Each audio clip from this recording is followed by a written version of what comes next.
ये तो भाई 100 सीसी की लग रही है, जबकि ये जो है अब 125 सीसी की लग रही है। क्यों? इसमें तो वेट गेन होने के साथ साथ निखार भी आ गया, नए नए फीचर्स भी आ गए। Fully digital meter. पहले साइन 100 का एक ही मॉडल आता था स्टैंडर्ड, अब ये डीएक्स डीलक्स में भी आ गई है। पहले स्प्लेंडर में फुल्ली डिजिटल मीटर आता था तो लोग कहते थे भाई सेगमेंट में पहली मोटरसाइकिल है 100 सीसी में जिसमें डिजिटल मीटर आता है। अब साइन 100 डीलक्स में भी वही आ गया है। इन दोनों में डिफरेंस क्या है, कौन सी किसके लिए ज्यादा बेहतर है, आज की इस वीडियो में हम इन दोनों बाइक के बीच में मैसिव कंपैरिजन करने वाले हैं, जिससे आपको पता लगेगा कि आपके बजट और आपकी रिक्वायरमेंट के हिसाब से इन दोनों मोटरसाइकिल में से कौन सी लेनी चाहिए। नमस्कार दोस्तों, मैं स्वागत करता हूं आपका टेक्निकल एसएसटी ऑटोमोबाइल पब्लिकेशन पर। सबसे पहले बात कर लेते हैं इनके कलर की। इन दोनों ही बाइक्स में आपको मल्टीपल कलर्स मिल जाते हैं। आइए बात कर लेते हैं डायमेंशंस की। यहाँ पर हमको फर्क देखने को मिलता है। साइन 100 सेगमेंट की पहली ऐसी बाइक थी जो कि अंडर 100 kg थी, 99 किलो इसका कर्व वेट। साइन 100 डीलक्स इसका कर्व वेट अब 103 किलो हो गया है, यानी कि इससे इसका वजन 4 किलो बढ़ गया है। ग्राउंड क्लियरेंस लगभग 168 mm के आसपास है एंड सीट हाइट भी लगभग सेम ही है, लगभग 800 mm के आसपास। दोनों मोटरसाइकिल की फ्रंट से प्रोफाइल देखो, ये देखो कुछ अलग लग रहा है। ये तो भाई 100 सीसी की लग रही है, जबकि ये जो है अब 125 सीसी की लग रही है। क्यों? क्योंकि यहाँ पर देखो हेड का डिजाइन होंडा की ब्रांडिंग है, सादा हेड दिया गया है और यहाँ पर स्मार्टली क्रोम का यूज किया है, होंडा की ब्रांडिंग। ठीक है। हेडलाइट की अगर बात की जाए तो इसमें क्या चेंज है? कुछ भी नहीं भाई, सेम है, हैलोजन बल्ब के साथ में दी गई है। साइड टर्न इंडिकेटर की अगर बात की जाए तो ये भी दोनों बाइक में सेम ही तो दिए हैं। यहाँ पर ये ग्राफिक्स मिल जाते हैं, लेकिन यहाँ पर कुछ भी स्टिकर वगैरह नहीं लगा हुआ है। ये देखो फ्रंट में कंपनी ने दोनों ही बाइक में टेलीस्कोपिक सस्पेंशन दिए हैं, ये देखो। एंड इसमें जो फ्रंट मडगार्ड था वो बहुत ही चीप क्वालिटी का लगता था, ये देखो rough matte colour. Shine 100 deluxe की अगर बात की जाए तो ये देखो जरा, इसमें हमको ग्लॉसी फ्रंट मडगार्ड मिलता है और दोनों साइड में रिफ्लेक्टर्स दोनों ही बाइक में मिल जाएंगे। दोनों ही मोटरसाइकिल में 18 इंचेस के अलॉय व्हील मिलते हैं। अलॉय का पैटर्न दोनों बाइक में सेम है, लेकिन टायर में अंतर है। वो क्या, वो मैं आपको दिखाता हूँ। एमआरएफ कंपनी का इसमें भी है और एमआरएफ कंपनी का टायर इसमें भी है, लेकिन इसमें ट्यूब वाला टायर दिया गया है और इसमें ट्यूबलेस टायर दिया है। ये देखो फ्रंट टायर प्रोफाइल 2.75 17 एंड इसकी फ्रंट टायर प्रोफाइल है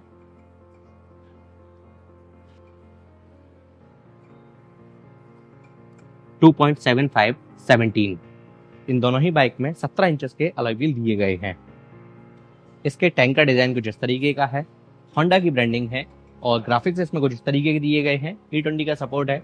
इसका टैंक कितना पतला है यार, ये देखो थोड़ा सा ऑड लगता है। और इसकी अगर बात की जाए तो भाई इसने वेट गेन कर लिया और इसके टैंक का डिजाइन कुछ इस तरीके का है। लंबाई भी थोड़ी सी शॉर्ट की गई है, चौड़ाई इसकी थोड़ी सी बढ़ा दी है, तो इसका डिजाइन अब थोड़ा सा अच्छा लग रहा है, प्रीमियम लग रहा है, जैसे कि हमको लगती है एचएफ डीलक्स। उसी तरीके से होंडा की ब्रांडिंग, नए ग्राफिक्स, E20 का सपोर्ट। इसमें 9 लीटर की फिल्टिंग कैपेसिटी है और इसमें 10 लीटर की फिल्टिंग कैपेसिटी मिलती है। हैंडल का डिजाइन कुछ इस तरीके का है, ये देखो, और इसके हैंडल का डिजाइन कुछ इस तरीके का है। सभी फीचर बटन, लेफ्ट हैंडल पर indicator switch, low beam, high beam, side turn indicator, horn का बटन, राइट हैंडल पर यहाँ पर सेल्फ का बटन। और इस बाइक के साथ में कुछ इस तरीके की सादा चाबी मिलती है। इग्निशन ये रहा, कोई भी मोबाइल चार्जिंग पॉइंट नहीं है और इसमें सुइयों वाला मीटर मिलता है। ये देखो फुली एनालॉग मीटर है। लेफ्ट साइड में स्पीडोमीटर, ऑडोमीटर, राइट साइड में फ्यूल गेज, बाकी के मोस्ट इंपॉर्टेंट इंडिकेटर्स। इसके हैंडल का डिजाइन कुछ इस तरीके का है। सभी फीचर बटन, लेफ्ट हैंडल पर indicator switch, side turn indicator, horn का बटन, राइट हैंडल पर सेल्फ का बटन दिया है। चाबी मैं आपको दिखाता हूँ, दोनों बाइक में लगभग सेम मिलती है। और इस मोटरसाइकिल में हमको SP 125 वाला फुली डिजिटल मीटर दे दिया है, उसमें सादा, इसमें डिजिटल मीटर। आइए वहां की बात कर लेते हैं जहां से इनकी परफॉर्मेंस निकल कर आती है। जी हाँ, इनके इंजन की सेम इंजन मिलता है 98.98 सीसी का single cylinder air cooled BS6FI 4 stroke 2 valve engine. दोनों मोटरसाइकिल के इंजन की मैक्सिमम पावर है 7.28 bhp की 7500 RPM पर और इनका मैक्सिमम टॉर्क है 8.05 न्यूटन मीटर का 5000 RPM पर। इंजन का कवर का कलर जो है वो आपको अलग अलग मिलेगा। इसमें ये डुअल टोन में दिया गया है और इसमें ये सिंगल कलर में दिया है, ये देखो दोनों ही बाइक में हमको 4 गियर मिलते हैं। सेफ्टी पॉइंट ऑफ व्यू से side stand cut off feature, central stand भी दिया गया है। साइड पैनल का पैटर्न कुछ ऐसा है। Sign 100 DX। सीट की अगर बात की जाए तो दोनों में ही सिंगल सीट मिलती है, जो कि काफ़ी ज़्यादा कंफर्टेबल लग रही है। एंड ये देखो, इसमें भाई एडजस्टेबल सस्पेंशन नहीं मिलते हैं पुरानी वाली साइन 100 में, जबकि इसमें multi step adjustable hydraulic suspension दिए गए हैं। सीट काउल ये देखो, ग्राफिक्स और इसके ग्राफिक्स ये देखो। साइड गार्ड, लेडी फुटपैड आपको दोनों बाइक में मिल जाएगा। चेन साइड कवर दोनों बाइक में मिलेगा। बात कर लेते हैं पीछे वाले टायर की। भाई यहाँ पर भी हमें फर्क देखने को मिलता है। वो क्या, इसमें ट्यूब वाले टायर दिए गए हैं और इसमें ट्यूबलेस टायर दिए हैं। टायर प्रोफाइल दोनों बाइक की सेम है, 3.0017। दोनों बाइक की रियर से प्रोफाइल लगभग सेम है। थोड़ा सा अंतर है, पुरानी वाली में यहाँ पर होंडा का स्टिकर है, नई वाली में यहाँ पर होंडा का स्टिकर दिया गया है। ये देख, बात कर लेते हैं रियर ब्रेकिंग सिस्टम की। स्टार्टिंग में ही मैंने आपको बताया दोनों ही बाइक में आपको मिलता है CBS combi braking system. Front wheel में कंपनी ने दिया है 130 mm का ड्रम ब्रेकिंग सिस्टम और रियर व्हील में कंपनी ने दिया है 110 mm का ड्रम ब्रेकिंग सिस्टम। एग्जॉस्ट का पैटर्न कुछ इस तरीके का है नए वाले का, और पुराने वाले का कुछ इस तरीके का है। यहाँ पर ये मैट फिनिश मिलती है, यहाँ पर ये क्रोम फिनिश दी गई है। इधर ये देखो, ESP को मेंशन किया है, enhanced smart power sine 100 DX। और इस मोटरसाइकिल में हमको किक स्टार्ट का फीचर मिलता है, जो कि इसमें भी दिया गया है। तो भाई डिटेल्ड वॉक अराउंड कर लिया दोनों बाइक का, कंपेयर कर लिया। बाइक को स्टार्ट कर लेते हैं, इंजन साउंड सुन लेते हैं, एग्जॉस्ट नोट सुन लेते हैं। चलो एक ही बार में स्टार्ट हो गई है ना। और हैलोजन बल्ब के साथ में setup, low beam high beam, दोनों बाइक में सेम इंजन है, सेम आवाज़ आपको मिलेगी। आइडियल कंडीशन में engine sound, exhaust note.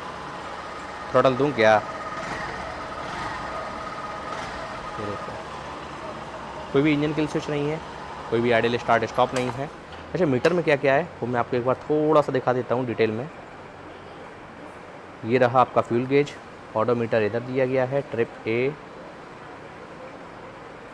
Range, trip B, mileage, और इसमें डिजिटल क्लॉक भी मिलती है। ये तो हमको स्प्लेंडर में भी नहीं मिलता। ये बटन किसकी है। आइए बात कर लेते हैं price, mileage, service warranty, pros and con, final conclusion के साथ साथ मेरे पर्सनल ओपिनियन की। होंडा कंपनी इन दोनों ही बाइक पर 3 साल 42,000 किलोमीटर तक की स्टैंडर्ड वारंटी देती है, जिसको आप चाहो तो अपने रिक्वायरमेंट के हिसाब से एक्सटेंड भी करवा सकते हो।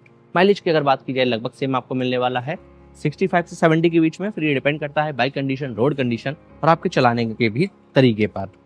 वेरिएंट्स की अगर बात की जाए, साइन 100 में अब 2 वेरिएंट हो गए हैं। पहले ये स्टैंडर्ड, अब ये साइन 100 डीलक्स DX करके। ठीक है, कीमत की अगर बात की जाए तो भाई पुरानी वाली की एक्स शोरूम प्राइस है 66,000 66,000 रुपए, नई वाली की है 74,000 रुपए।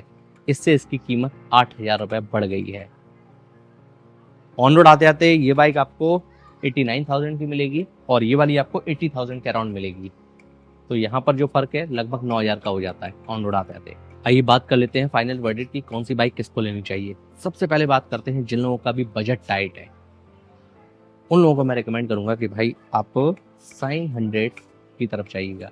अब जिन लोगों को भाई ट्यूबलेस टायर चाहिए, जिन लोगों को फुल्ली डिजिटल 125 सीसी वाला जो SP 125 में मीटर आता था वो मीटर चाहिए, एंड नई ग्राफिक्स चाहिए, बड़ी टंकी चाहिए, थोड़ा सा वेट ज़्यादा चाहिए, और वो 8 से 9,000 रुपये भी खर्च कर सकते हैं, उन लोगों के लिए है साइन 100 डीलक्स।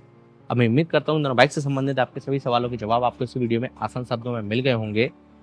इन दोनों ही बाइक का मैंने डेडिकेटेड वॉक अराउंड किया हुआ है। यदि आप इनके बारे में डिटेल में जानना चाहते हैं तो आप वो वीडियो भी देख सकते हैं। उस वीडियो का लिंक मैं आपको आई बटन में और इस वीडियो के डिस्क्रिप्शन बॉक्स में दे दूंगा।